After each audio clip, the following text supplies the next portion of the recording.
आदरणीय दर्शक महानुभावहरू, तपाईहरुलाई हाम्रो युट्युब च्यानलमा स्वागत छ। आज पनि हामी सधैँ चाहिँ शिक्षक सेवा आयोग तथा लोक सेवा आयोग तयार गरेर बसिरहनुभएका महानुभावहरूलाई लक्षित गरेर मोडल क्वेशन सेट 21 लिएर आएका छौं। आजको सेटमा हामीले अन्तर्राष्ट्रिय सम्बन्ध तथा संघ संस्थासँग सम्बन्धित 20 वटा प्रश्नहरूको सेट लिएर आएका छौं।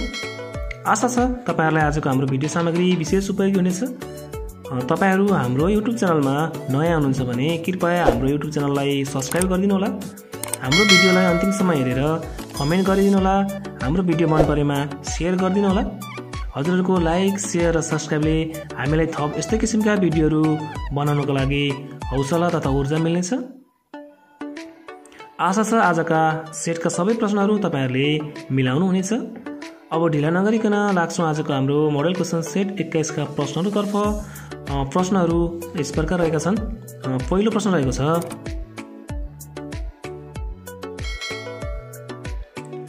नेपालसँग दौत्य सम्बन्ध कायम गर्ने 173औं मुलुक कुन हो? अप्सन क बारबाडोस, अप्सन ख सिएरा लियोन, अप्सन ग टिमोर लेस्टे र अप्सन ग डोमिनिका। तपाईहरु यस प्रश्नको सही उत्तर अनुमान गर्दै गर्नुहोला।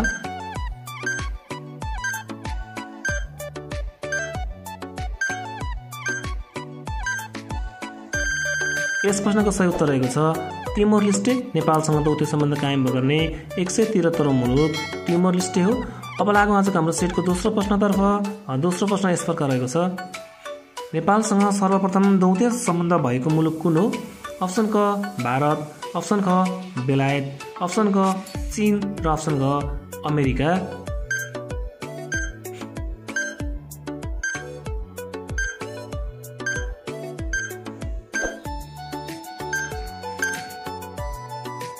यस प्रश्नको सही उत्तर रहेको छ अप्सन ख बेलायत। नेपालसँग दौत्य सम्बन्ध कायम भएको पहिलो मुलुक बेलायत हो। अब लागौं आजको हाम्रो सेटको तेस्रो प्रश्नतर्फ। तेस्रो प्रश्न यस प्रकार रहेको छ, संयुक्त राष्ट्र संघको पहिलो विशिष्टीकृत संस्था कुन हो? अप्सन क युएनओ, अप्सन ख आइएमएफ, अप्सन ग डब्ल्युएचओ र अप्सन ग आइएलओ। तपाईहरु यस प्रश्नको सही उत्तर अनुमान गर्दै गर्नुहोला।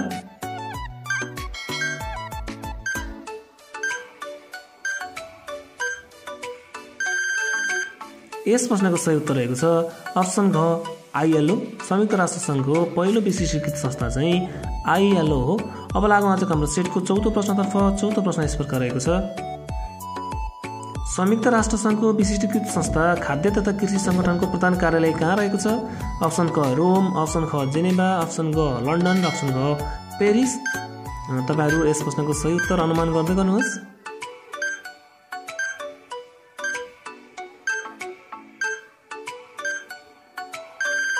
यस प्रश्नको सही उत्तर रहेको छ रोम। अब लागौं आजको हाम्रो सेटको पाँचौं प्रश्नतर्फ। पाँचौं प्रश्न यस प्रकार रहेको छ, संयुक्त राष्ट्र संघमा सबैभन्दा बढी खर्च बेहोर्ने राष्ट्र कुन हो? अप्सन क चीन, अप्सन ख अमेरिका, अप्सन ग जापान र अप्सन ग जर्मनी। तपाईहरु यस प्रश्नको सही उत्तर अनुमान गर्दै गर्नुहोला। संयुक्त राष्ट्र संघमा सबैभन्दा बढी खर्च बेहोर्ने राष्ट्र कुन हो? यस प्रश्नको सही उत्तर रहेको छ अप्सन ख अमेरिका। अब लागौं आजको हाम्रो छैठौं प्रश्नतर्फ। छैठौं प्रश्न यस प्रकार रहेको छ, बिग 5 मा तलका मध्ये को व्यक्ति पर्दैनन्? अप्सन क भारतका प्रधानमन्त्री स्वर्गीय जवाहरलाल नेहरू, अप्सन ख पोर्चुगलका प्रधानमन्त्री एन्टोनियो गुटेरेस, अप्सन ग इन्डोनेसियाका राष्ट्रपति सुकार्नी र अप्सन ग घानाका राष्ट्रपति क्वामे एनक्रुमा। तपाईहरु यस प्रश्नको सही उत्तर अनुमान गर्दै गर्नुहोस्। बिग 5 मा तलका मध्ये को व्यक्ति पर्नुहुन्न? यस प्रश्नको सही उत्तर रहेको छ पोर्चुगलका प्रधानमन्त्री एन्टोनियो गुटेरेस। अब लागौं आजको हाम्रो सेटको सातौं प्रश्नतर्फ। सातौं प्रश्न यस प्रकार रहेको छ, हालसम्म सार्कमा कतिजना महासचिवहरू भइसकेका छन्? अप्सन क 15 जना, अप्सन ख 14 जना, अप्सन ग 13 जना र अप्सन ग 12 जना। तपाईहरु यस प्रश्नको सही उत्तर अनुमान गर्दै गर्नुहोस्।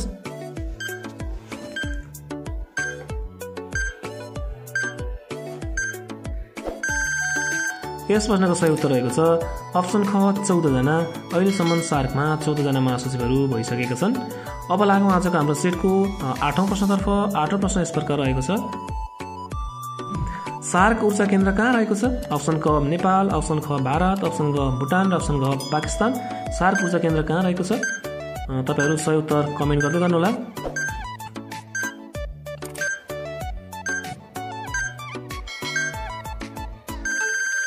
यस प्रश्नको सही उत्तर रहेको छ अप्सन घ पाकिस्तान।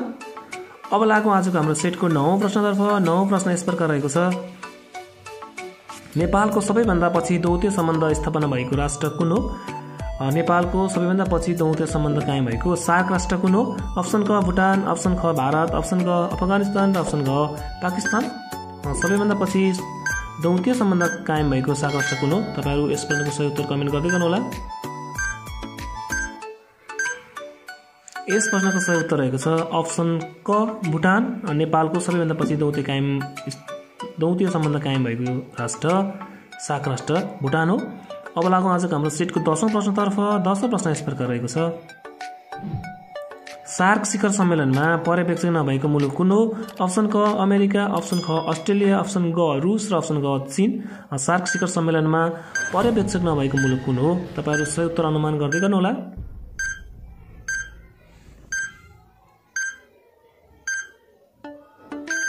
यस प्रश्नको सही उत्तर हो अप्सन ग रुस। अब लागौँ आजको हाम्रो सेटको 11औं प्रश्नतर्फ। 11औं प्रश्न यस प्रकार रहेको छ बिमस्टेकको सदस्य राष्ट्रमा तलका मध्ये कुन राष्ट्र पर्दैन? अप्सन क नेपाल, अप्सन ख म्यानमार, अप्सन ग थाइल्यान्ड र अप्सन ग चीन। बिमस्टेकको सदस्य राष्ट्रमा तलका मध्ये कुन पर्दैन? तपाईहरु सही उत्तर अनुमान गर्न सक्नुहुनेछ।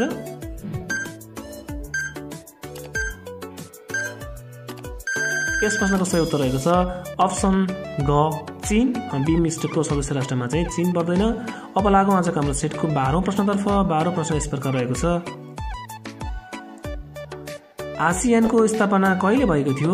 अप्सन क सन् 1967 अगस्ट 8, अप्सन ग सन् 1968 अगस्ट 8, अप्सन ग सन् 1968 अगस्ट 9 र अप्सन घ सन् 1967 अगस्ट 9। तपाईहरु यस प्रश्नको सही उत्तर अनुमान गर्दै गर्नु होला। आसियानको स्थापना कहिले भएको थियो?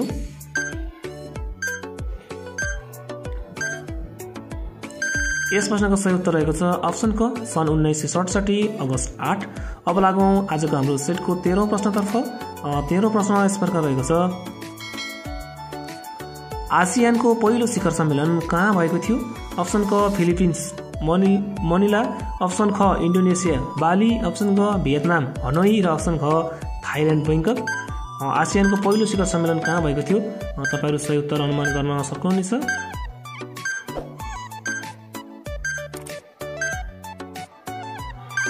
यस प्रश्नको सही उत्तर रहेको छ अप्सन ख इन्डोनेसियाको बालीमा आसियानको पहिलो शिखर सम्मेलन भएको थियो। अब लागौँ आजको हाम्रो सेटको 14औं प्रश्नतर्फ। 14औं प्रश्न यस प्रकार रहेको छ सार्कका अहिलेका महासचिव कुन? अप्सन क अहमद सलिम, अप्सन ख अमजद हुसैन बिसियाल, अप्सन ग अरुण बहादुर थापा, अप्सन ग इसाला बिराकुन। तपाईहरु यस प्रश्नको सही उत्तर कमेन्ट गर्न सक्नुहुनेछ। सार्कका अहिलेका महासचिव हुन् अहिलेका 14औं महासचिव हुन् इसाला बिराकुन। अब लागौँ आजको हाम्रो सेटको 15औं प्रश्नतर्फ। 15औं प्रश्न यस प्रकार रहेको छ तलका मध्ये सार्क शिखर सम्मेलन नभएको वर्षमा कुन पर्दैन? अप्सन क सन् 2010, अप्सन ख सन् 2009, अप्सन ग सन् 1916, अप्सन ग सन् 2016 र अप्सन ग सन् 2003। तलका मध्ये सार्क शिखर सम्मेलन नभएको वर्षमा कुन पर्दैन? प्रश्न घुमाउरो छ। यस प्रश्नलाई ख्याल गर्नु होला। सार्क शिखर सम्मेलन नभएको वर्षमा कुन पर्दैन? अर्थात् सार्क शिखर सम्मेलन भएको वर्ष कुन हो भन्न खोजेको हो। अप्सन यस प्रश्नको सही अप्सन रहेको छ अप्सन क सन् 2010। अब लागौँ आजको हाम्रो सेटको 16औं प्रश्नतर्फ। 16औं प्रश्न यस प्रकार रहेको छ असंलग्न आन्दोलनका संस्थापक राष्ट्र कतिवटा रहेका थिए? अप्सन क 20 वटा, अप्सन ख 25 वटा, अप्सन ग 27 वटा र अप्सन ग 30 वटा। असंलग्न आन्दोलनका संस्थापक राष्ट्रहरू कति रहेका थिए? तपाईहरु यस प्रश्नको सही उत्तर अनुमान गर्न सक्नुहुनेछ।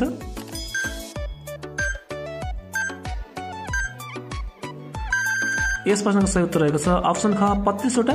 अब लागौँ आजको हाम्रो सेटको 17औं प्रश्नतर्फ। 17औं प्रश्न यस प्रकार रहेको छ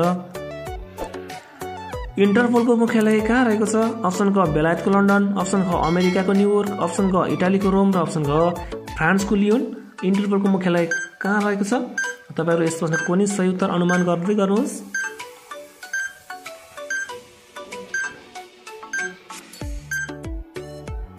यस प्रश्नको सही उत्तर रहेको छ अप्सन घ फ्रान्सको लियोनमा इन्टरपोलको मुख्यालय रहेको छ।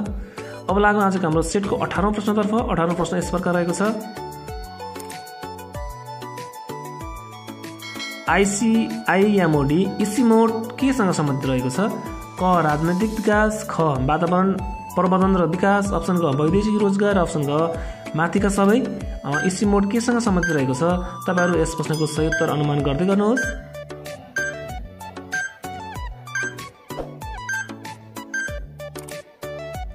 यस प्रश्नको सही उत्तर रहेको छ अप्सन ख वातावरण प्रबन्धन र विकास। इसिमोड चाहिँ वातावरण प्रबन्धन र विकाससँग सम्बन्धित रहेको छ।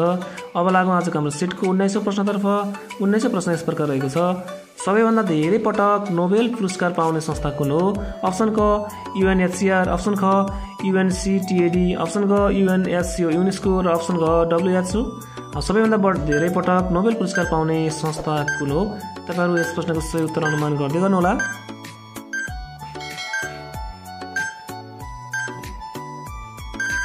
यस प्रश्नको सही उत्तर रहेको छ अप्सन क UNHCR। अब लागौँ आजको हाम्रो सेटको 20औं प्रश्नतर्फ। 20औं प्रश्न यस प्रकार रहेको छ, संयुक्त राष्ट्र संघमा प्रयोग हुने भाषा तलका मध्ये कुन होइन? अप्सन क अरबी, अप्सन ख स्पेनिस, अप्सन ग जापानिज र अप्सन ग फ्रेन्च। संयुक्त राष्ट्रसँग प्रयोग हुने भाषा तलका मध्ये कुन होइन? यस प्रश्नको सही उत्तर तपाईहरु अनुमान गर्न सक्नुहुनेछ।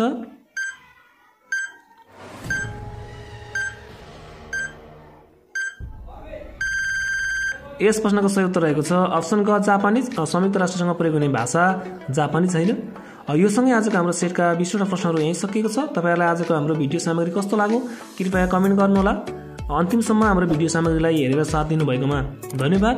तपाईहरु हाम्रो युट्युब च्यानलमा नयाँ हुनुहुन्छ भने कृपया हाम्रो युट्युब च्यानललाई सब्स्क्राइब गरिदिनु होला, हाम्रो भिडियोलाई शेयर गरिदिनु होला। हजुरहरुको एक लाइक, एक सब्स्क्राइब हामीलाई हजारौं गुणा बढी उत्प्रेरणा तथा ऊर्जाको साधन बन्न सक्नेछ। यति भन्दै आजको भिडियोबाट बिदा माग्दछौँ। हस्त, धन्यवाद।